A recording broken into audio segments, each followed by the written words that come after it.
All right, let's go. Does everything look good? We are Yeah, looks rocking like and it. rolling. All right, awesome. Thank you everybody for tuning into the Boomer Talk podcast. You actually just saw the world premiere of our. Or wait, did we post this to the Twitter? Yeah, it was on Oh, Twitter. it was already on Twitter. Okay. So not the world premiere, but premiere on the stream of our new intro. Um, very nicely done by Taylor. So thank you, Taylor, for that. My name is Jordan. You might know me as One Up Analytics on Twitter. My co-host is Taylor, aka Somebody's Gun, and our guest this week is a pro Fortnite player, as Taylor likes to call it, keeper of practice and tournaments.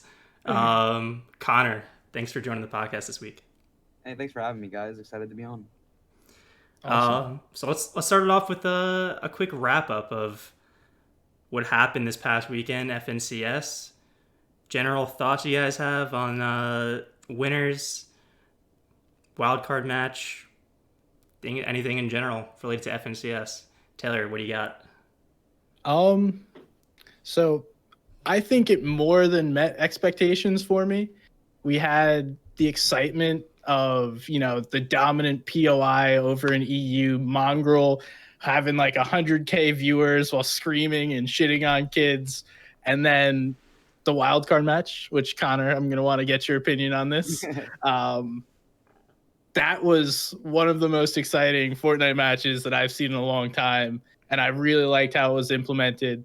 And then to top it all off, we're going to stick to EU and NA East here. But to top it all off, like Reverse, Miro, and Day, what they did in NA East was absolutely incredible. I went back and watched their games, and they were landing on 14 chests after the first 3 games. And somehow they wound up winning a tournament, which, in my opinion, they had no business winning. We talked about almost the entire community. Dooms is OP. Stark is OP. Which one of these 2 OP places is going to win the tournament? And they come out, land in not even a named POI, do a split drop, and wind up winning. It's one of the most impressive things I've seen. But what do you think, Connor? How do you think? Well, I think they were honestly one of the favorites to win, in my opinion. They played well in every week. Day and Marrow are just kind of psychopaths. They literally kill anyone in their path most of the time, and Reverse just leads them ahead. Like the combination worked out well, and they just literally rolled everyone. I really had them as a favorite, at least to me, for winning the whole thing, and they pulled through with it. Yeah. For the wild card match, though, I think that is a great addition. That was the most stressful and most fun match I have played in Fortnite. I'm not gonna lie, that was so fun.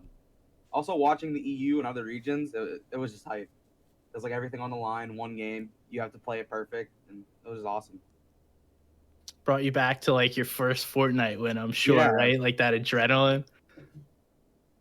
Yeah, it did. It was fun and energetic. Is the words. Do you guys think that there's any way to like expand that the wildcard match to make it more of like a part of the tournament? I felt like it went well. Like I feel like I don't know really what you would change. Like one match for like for like all the consistent teams. I feel like it works well. I don't know what you would change. Yeah, I'm kind of in the same boat. I don't really know another way. Like, there's got to be other ways to get all that hype that we had within the one match. Maybe something, a slight little rule change in the grand finals. Not necessarily sure. Fortnite is typically, like most people, a community of anti-change. Any kind of change is typically bitched about and complained, and then to have something, especially with the stage that it was at, be implemented and have such positive feedback and really just be implemented well was awesome. I love to see that. Anything else on FNCS? What was the biggest standouts in terms of each region for you guys? Connor, you want to go first? For me, it was definitely Reverse and Marrow. They played well. They dominated every week, and they showed up and when they needed it the most in the grands, and it pulled through for them. So definitely they stood out for me the most. What about NAE and I guess we don't talk about NA West, but For EU, I mean, honestly, I want to say Mongrel, but he kind of had uncontested Starks, so like it kind of is like almost guaranteed for the win for them. But they played well, so I'm just gonna go with both MNTS winners because they played really well every day when I watch. So like, I'm gonna have to go with both of them. For me, I'm gonna go, I guess, on the opposite end. Like, I really expected Benji, Savage, and Lecce to perform better than they did. I mean, granted, making a grand finals is no small task. It's definitely really positive to be able to make it there, and I would be happy with just making it to heats, much less grand finals. But for a team of their caliber and the hype that was built around it, and not to really, I don't know exactly. I think they finished 12th or somewhere around there, top 10-ish. It was underwhelming to me. I really expected them to do better because of how they performed in the past tournaments, and I guess not necessarily FNCS, but like third-party tournaments, cash cups. What we saw though was those tournaments are a hell of a lot different than playing grands. You play grands and it's almost a whole new style of Fortnite. And if you're not ready to play that, then you might as well just go home. So that was for me in EU the biggest surprise. And I guess Zayt, Saf, and Stretch on day one was a big surprise for me as well. Those guys normally come out on fire and win tournaments within the first couple of matches if they're going to, which we didn't see. I mean, they played well in day two, really well, and that's what I expected to see out of them after not performing in day one. But they would have been my heavy favorite going into the tournament if I had to pick one, just because of that level of play that they consistently put out in a final tournament or round, I guess.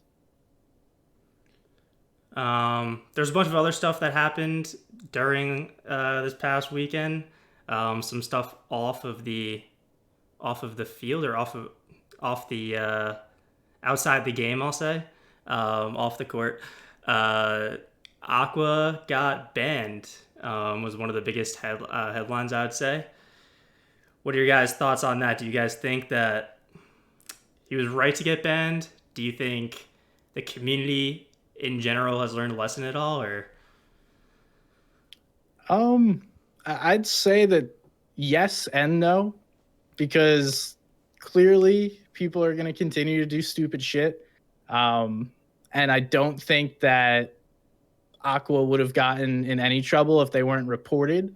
So I think if anything, we should learn that if you see someone doing something against the rules in the game and you don't like it, then report them. If not, don't bitch about it on Twitter, because that does no one any good. That's my main thing. And the reason he got banned was because he decided to post some questionable tweets after he got a warning, which, may be funny. He got some impressions from it, but at the end of the day, was it really worth missing grand finals and heats and missing out on all that potential winnings? Obviously, he's won a ton in the past, but as a competitor, you want to be playing at the top level. So it's good to see them finally start implementing some action against players, but at the same time, they could be more consistent. And obviously, I'm going to say it every time, should come with a statement, especially when it's of that caliber. Yeah, my take on it is, I think that punishment's a little bit harsh for something that comes outside of the game. Obviously, what he did in game is not defensible, but banning someone from grand finals for tweeting, it seems a little bit excessive. Like a baseball player wouldn't get banned from the World Series for talking shit in a press conference. He'd probably get fined. And I guess, we could talk about what a parallel would be for getting a fine in Fortnite is, because I don't think that Epic Games has any ability to fine, like tell a player to pay them. But maybe like, I don't know, maybe something to do with like if you were to win a prize in grand finals, then some of that prize gets reduced, or it goes to I don't know, goes to charity or something. Like, I don't really know. It just feels like banning his entire, like, banning him from playing in grand finals altogether is a little bit harsh. Yeah, I'm with you. I don't think the ban was. I understand the warning. The warning's cool. Fine with that.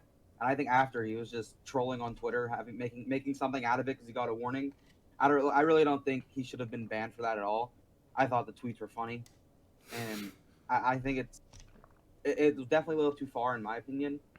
And I think there are better alternatives, like you said. Maybe like a prize reduction in the finals or something along those lines would make a little more sense instead of just flat out banning a top player like that. Yeah. Yeah. I think that it sets an important precedent, though, because until then, and probably still, we see a bunch of crap on Twitter that really shines a terrible light on Fortnite. You could point out a single tweet probably every day of like, shit, here we go. Here's the comp Fortnite guys tweeting some stupid shit again. And if you want this to be sustainable, just not even from Epic's point of view, but if like you as an organization or sponsors want to start walking in and this is the kind of community that you're walking into, that's not exactly something you want to throw your name on or sign under. So it's good in ways, but I agree with you, like missing grands was probably a little harsh for that. There could have been some, I honestly don't know. Like maybe just missing the FNCS Week 3 that they were already warned from. That might have been enough to me, but we'll see. I mean, that brings me to the next one, or the next warning we saw was Stretch flaming Hart on Twitter after they had a nice little battle of drop spots all season, and apparently he got a warning as well.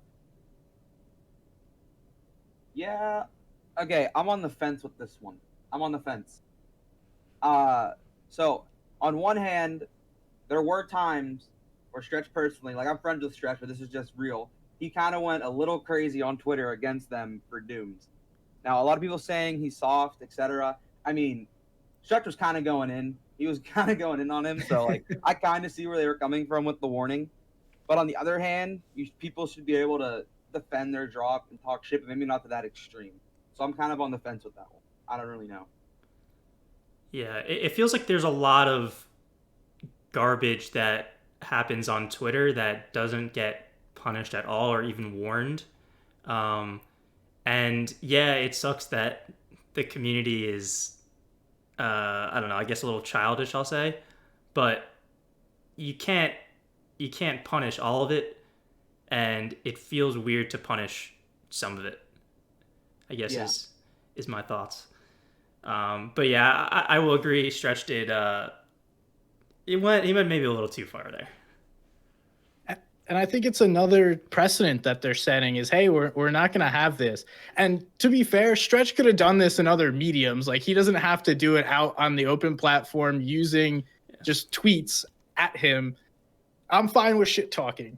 Granted, who knows if Hart's going to post it anyway. He doesn't seem like the kind of guy to post DMs on Twitter, but I don't know. There's other ways to go about it. And this isn't the first questionable Stretch tweet that comes from an event, right? There was, I don't even remember. He posted something that he clearly got a call and someone asked him to take it down. That was a couple months ago. It was either against Controller or another player. I don't remember it. It's since been deleted. But you got to have better decision making than that. Yeah. Like, this is you and your brand. You can't just spew shit out onto the internet and expect no consequences. I think Epic with these two is really trying to set a major example, and mainly for the one with Aqua, because otherwise I don't see why they would ban him, but I really think they were trying to set an example out of someone big in the community. and it just happened to be they were like, all right, it's time. We're just gonna have to ban Aqua for the impression farming. And then whenever the shit talk happened on Twitter, they were like, all right, it might not warrant a ban, but it's time we let people know, hey, we're warning you, and it keeps going and saying we're gonna start banning people for it. So I think this is just Epic really making a big example out of everyone. Yeah, 100%.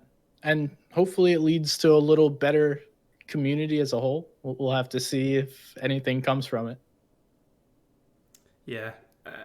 Feels to me like Fortnite community is probably past the point of no return in terms of toxicity. I don't know. Maybe I'm wrong. I hope I'm wrong. Yeah. I'll leave it at that. But yeah, I mean, it definitely is not a good look in terms of the Fortnite brand, in terms of trying to get orgs to join the scene. But pretty recently, we saw a new org join the scene. Taylor, do you want to introduce that? Yeah. Hold on, my dog's bringing a squeaky toy in here. All right, I'll introduce it. So recently, Dion Waiters invested in a new Fortnite team. I forget the name of it. Taylor will. Right? What is it? Isn't it Centric Gaming? Oh yeah, Centric Gaming. Sorry about that. And, am I still good to introduce it? I'm halfway through. Okay. I just said Dion Waiters invested in a new Fortnite team, Centric Gaming. Kind of coincides generally with Atlantis leaving the Fortnite scene. And Atlantis was an esports org that was only in Fortnite, so that's like a pretty interesting development. They're now, I guess, just going to cease to exist. And I don't know, it definitely brings up a lot of questions of like, what is the viability of orgs in Fortnite? You have Atlantis was one of the most successful probably Fortnite orgs, and they have found that it's not viable for them. And yet you have still new orgs joining in. So I don't know. That's the big question. Fortnite is the most org unfriendly game there is. They don't cater to orgs at all. They feel like people don't need them, even though the prizing, etc., takes long to pay out when players are trying to make this game their profession. So the orgs are needed to pay the salary, pay the bills, pay the rent.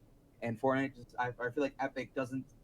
I don't know if they don't see it, or if they just really don't care as much about it, because Fortnite's not profitable for orgs. That like, it's starting to get better though. On streams, they're finally starting to say the names of the orgs for the players. So the orgs starting to get recognition. Like before, I remember back in the Secret Skirmish, one of the RBK guys was wearing his hoodie, and they blurred out all the orgs' images on his picture, and it started a whole Twitter frenzy over it. And they're starting to get a lot better with it, starting to actually say orgs' names.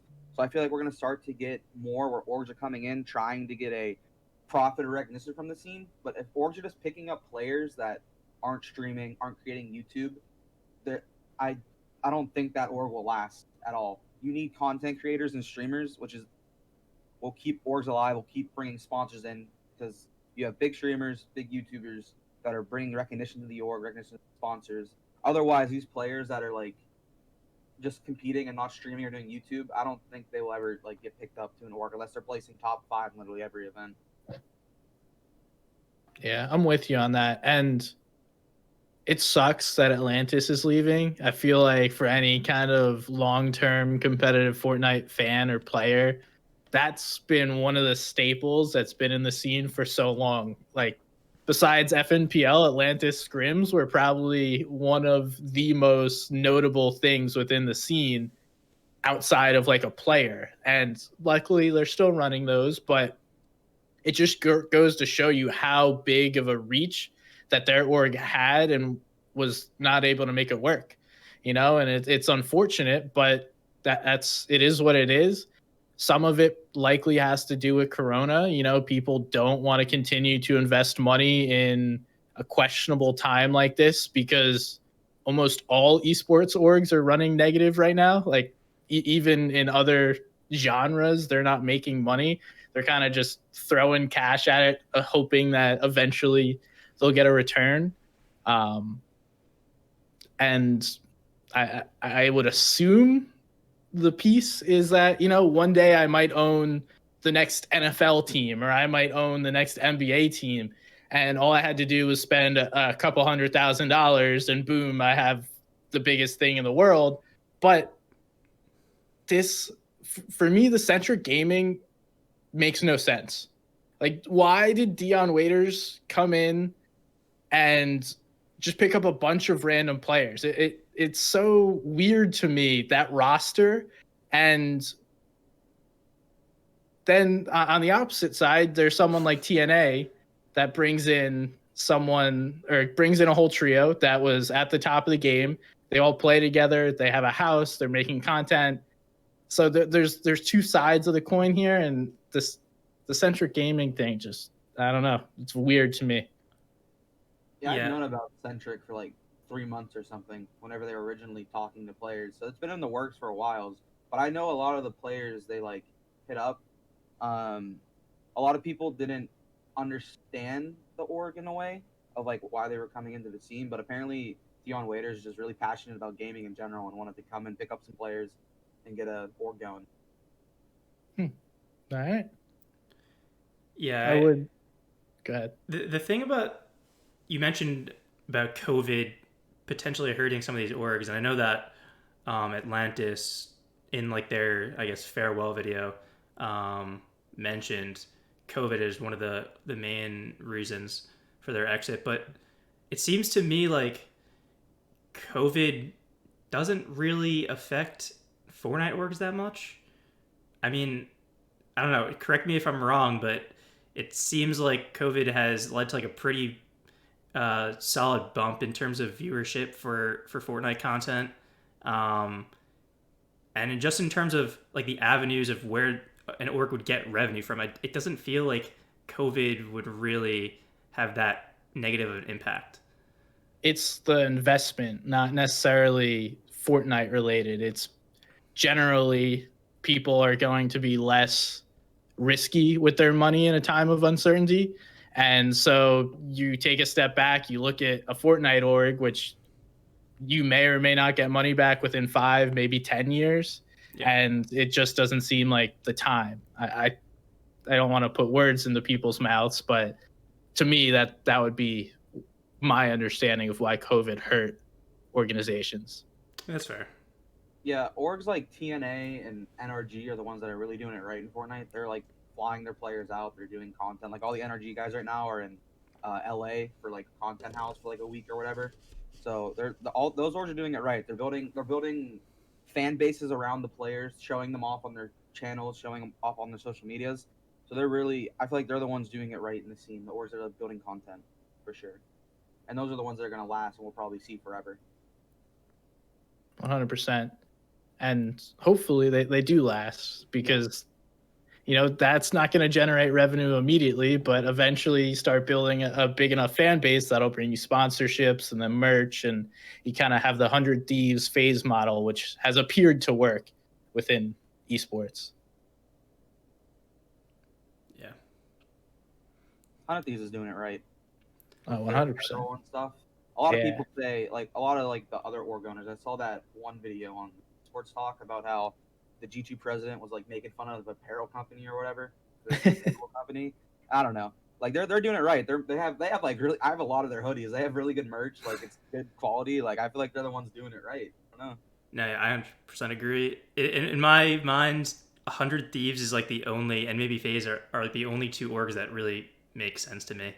I don't know. I guess other orgs have ways of generating revenue too through sponsorships and stuff, but I just don't.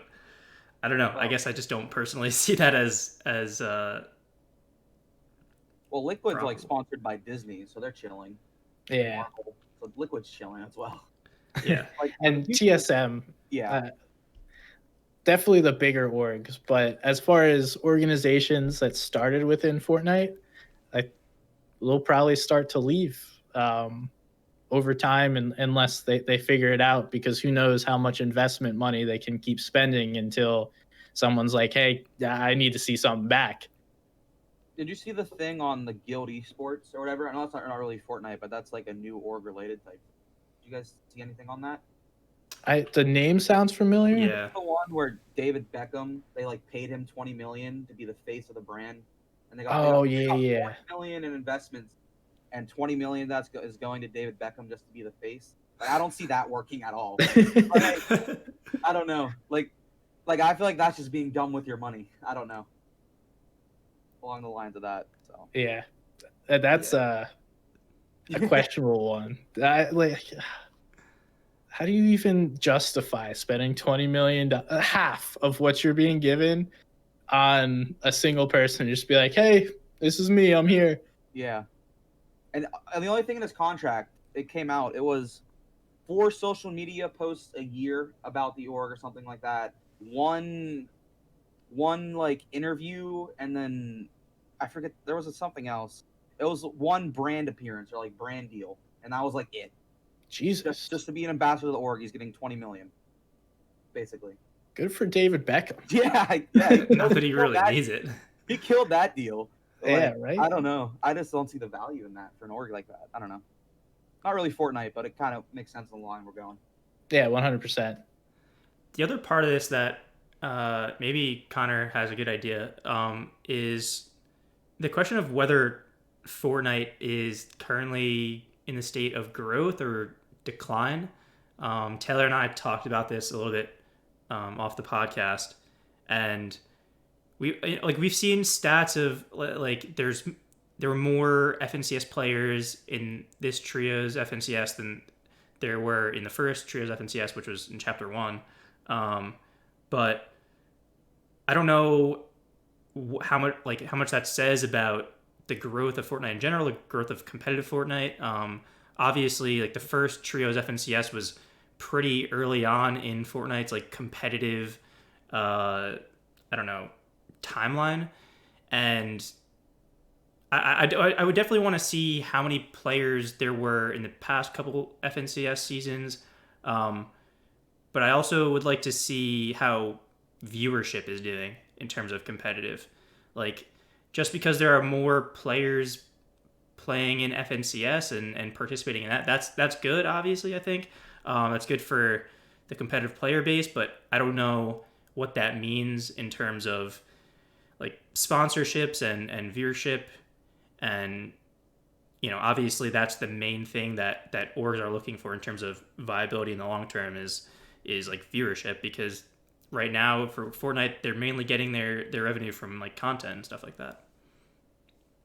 I think it's on the rise, and the reason I say this is because whenever you look at like the top streamers like Benji, Click, Mongrel, whenever they're streaming events, they're getting like 150,000 viewers like in finals. And Clicks, whenever he's just streaming scrims in NA, he'll hold steady 40 to 50K, like no matter what, and just in scrims. And if he's ever streaming a Cash Cup, it's like 90,000 viewers. It was never like that before, where streamers are constantly getting, besides Tifu, I think, where multiple streamers are getting above like 50,000 viewers just for an event. So I really feel like it's on the up just based off that. And also, you look at the numbers. I remember seeing a tweet along that where like this FNCS has the most participation or whatever. So I really feel like you have to say competitive as a whole is on the up. I'm not sure about the casual side. Maybe it's on the up because casuals are moving over to competitive. I don't know if we're necessarily getting people just playing for competitive or not. I don't know if that's the thing. And from an organizational perspective, that's the kind of growth that you would want to see, right? You're not investing in a regular streamer.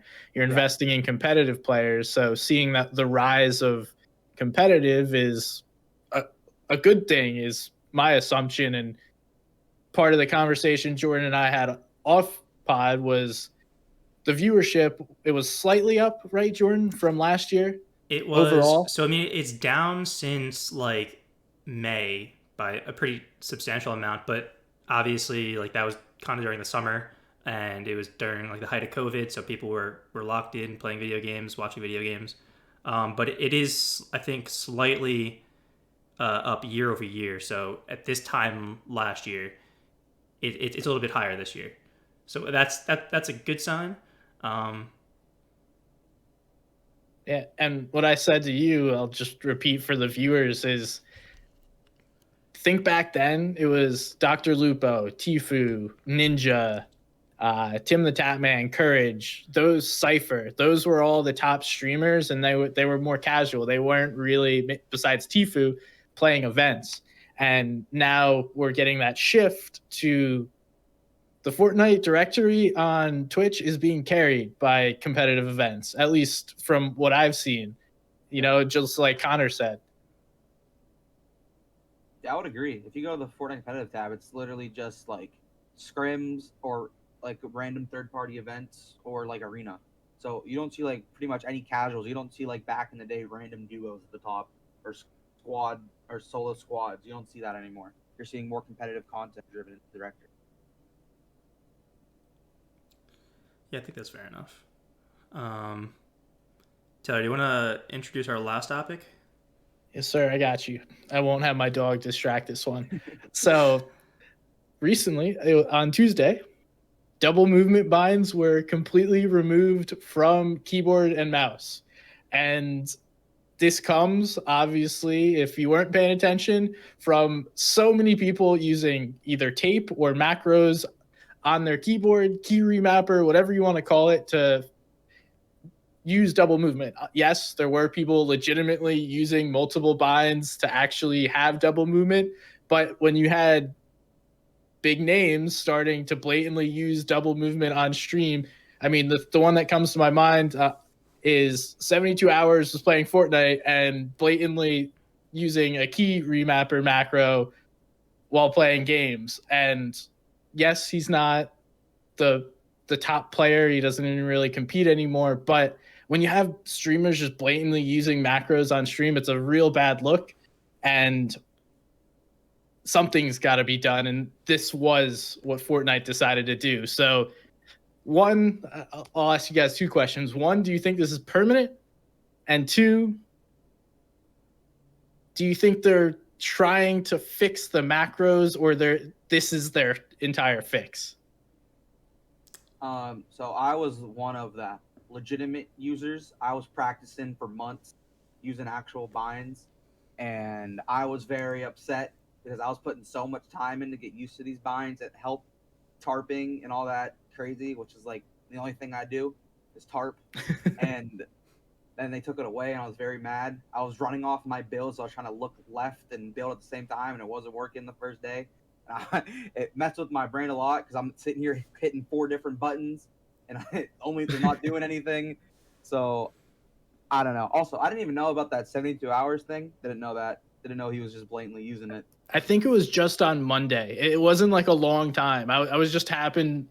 I'm a big 72 Hours fan, by the way. Yeah. He was just sitting there like, oh, look at how many buttons I'm pressing while moving the sideways. And it was just obvious. Like, he's clearly not doing that shit. But he doesn't care anymore because he doesn't play comp. It's kind of just the normal thing at this point. Yeah, okay, to answer your questions. One, I think they're just I hope they're just taking it out to think of a solution for now. That's what I'm hoping. Because right now, I don't know if you've seen the clips of what controller players can do when they are strafing. I don't know if you saw that AV clip that was going around on Twitter, but that is the most broken thing I ever seen. I think you got muted. Just muted yourself. Still can't hear you. It's the controller players coming for you.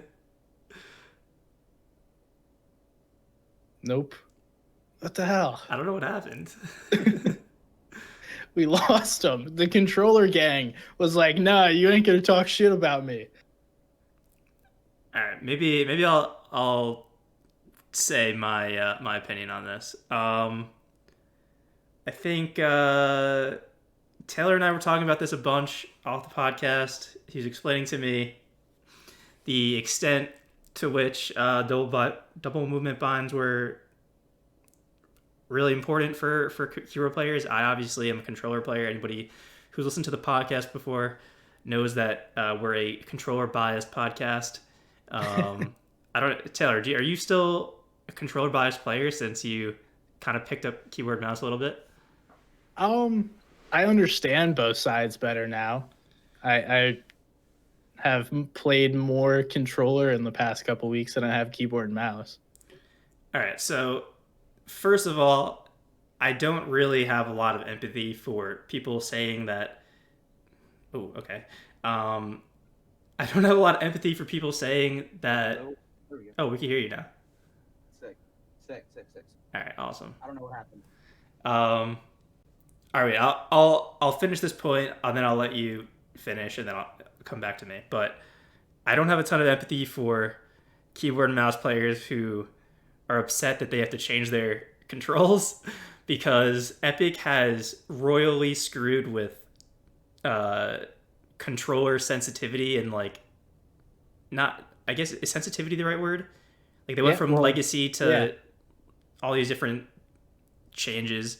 And they messed with the aiming several times, and that completely screwed up how controller players play, and we had to adjust to it. So I do not feel bad for keyboard and mouse players who are upset because their controls got changed. I'm sorry, but I mean, I feel that it sucks going through changes, but I really think that everyone should have the movement and should just be built into the game. Like Save the World has it, but the VR doesn't.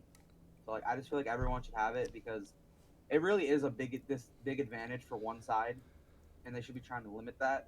I really think everyone should have that 360 movement because it's actually so beneficial. I didn't realize how beneficial it was when you're rotating and tarping. Like whenever you if you're just rotating in the field, all you gotta do is look left and build and run instead of like having to jump, look left, or flip left and keep running straight. It makes life a lot easier and makes it more efficient. Yeah, I will agree with you. Taylor convinced me that I should accept the fact that keyboard and mouse players should have double movement buttons. The one thing I will say though is that there are things that I think controller should have access to that keyboard and mouse currently has access to. Things like being able to bind a specific button or key to a particular inventory slot or to like a particular like build thing, like a wall or a ramp or whatever. That might not be as significant as double movement binds. And I'm not saying that because controller doesn't have access to those things, keyboard and mouse shouldn't have double movement binds. I think that keyboard and mouse should have double movement binds, and controller should have like all the different customization options that keyboard and mouse have. Give both inputs the ability to do whatever they want in terms of mapping their keys. Obviously, macros, dump that shit. But that's kind of what I thought of.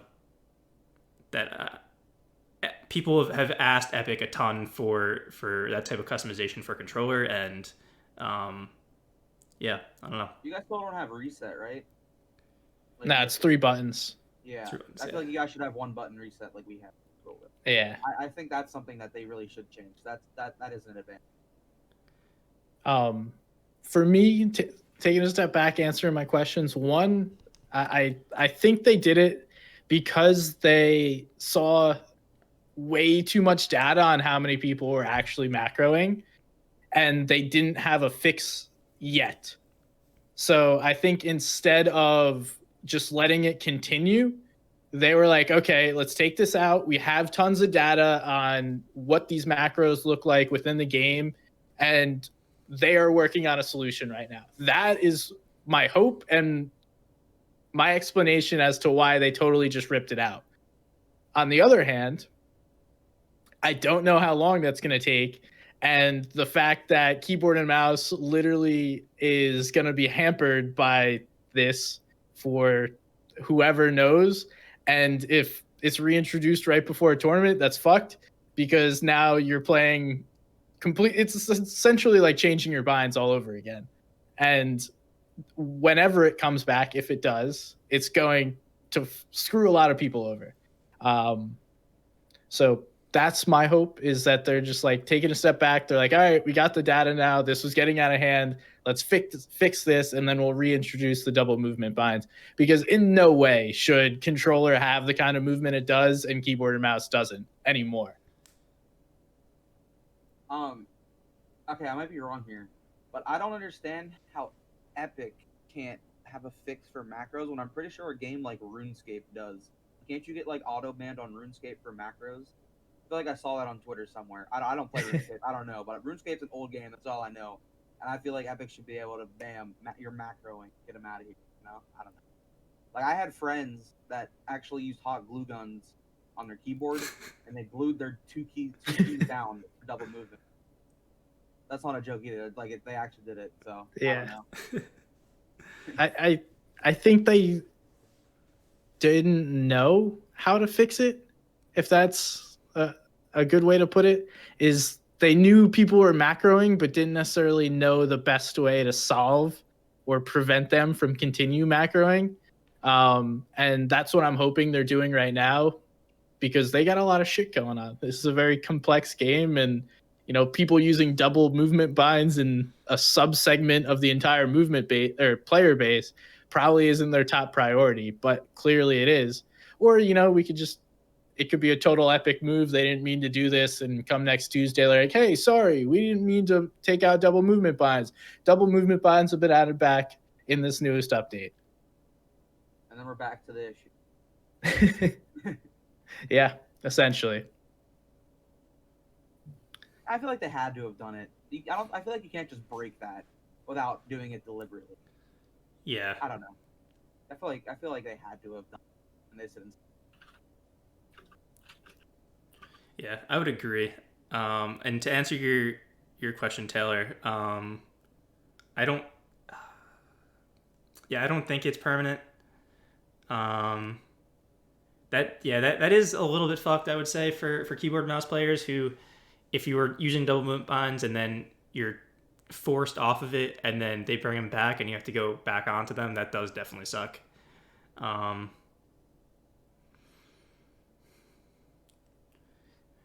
don't know. And I guess one other piece is controller and keyboard and mouse is never going to be the same. In no way is it ever going to be the same.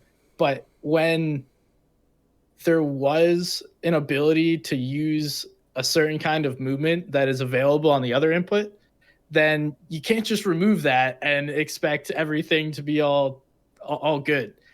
If they remove double movement, or I guess just sideways movement on controller to balance it out with keyboard and mouse, that would make a little more sense to me. I mean, you would have more people bitching because that's then the entire community, but then it's at least equal, where it's something within control.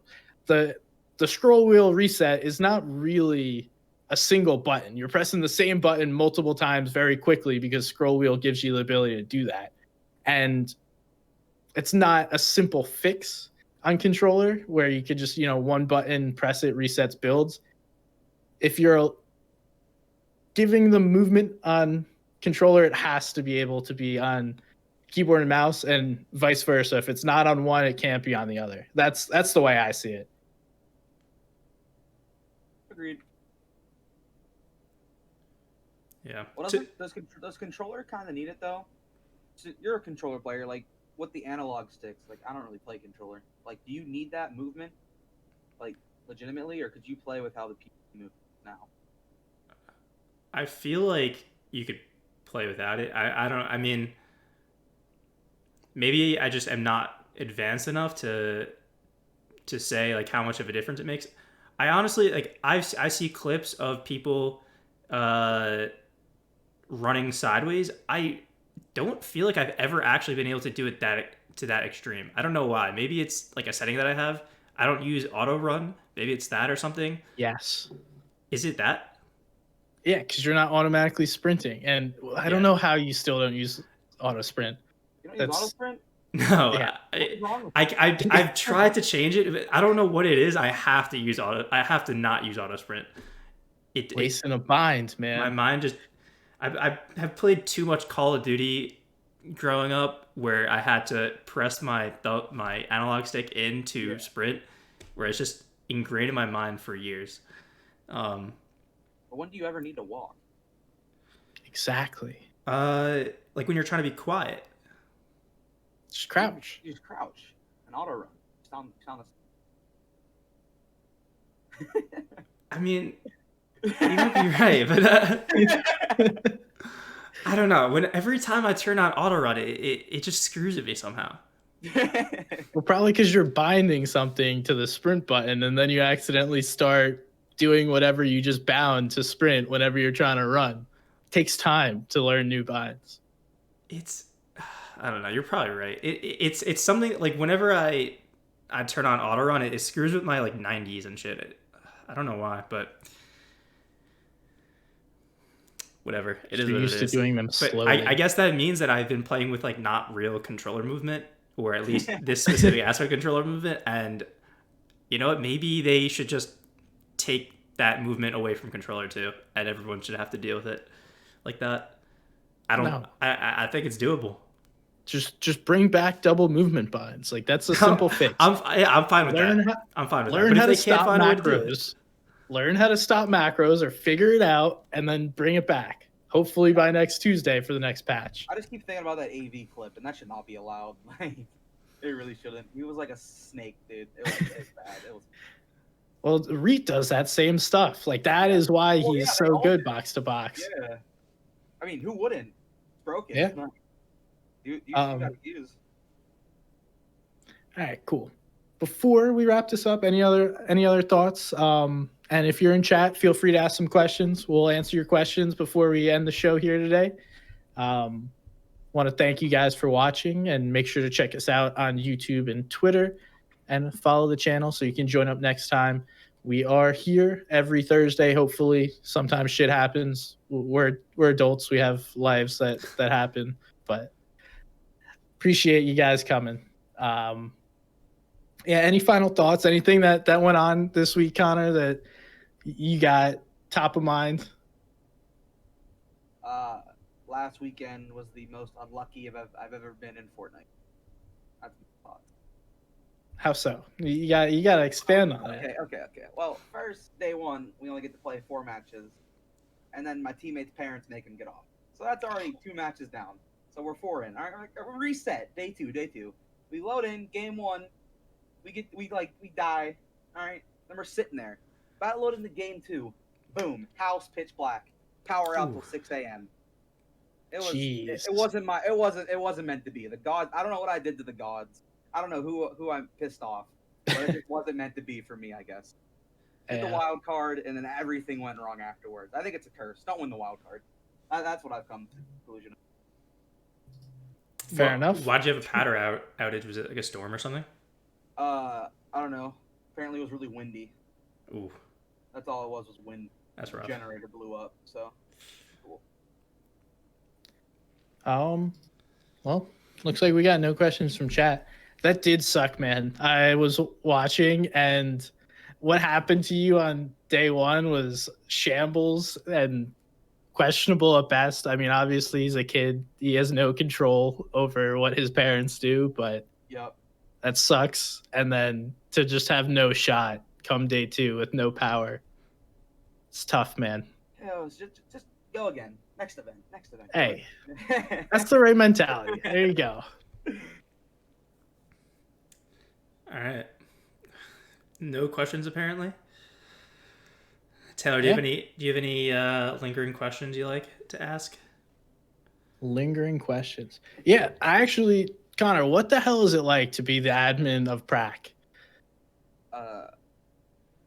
60 DMs a day, 12-year-olds in your DMs, and a lot of people that hate you. Probably for no reason. That's the TLDR of it. Gotcha.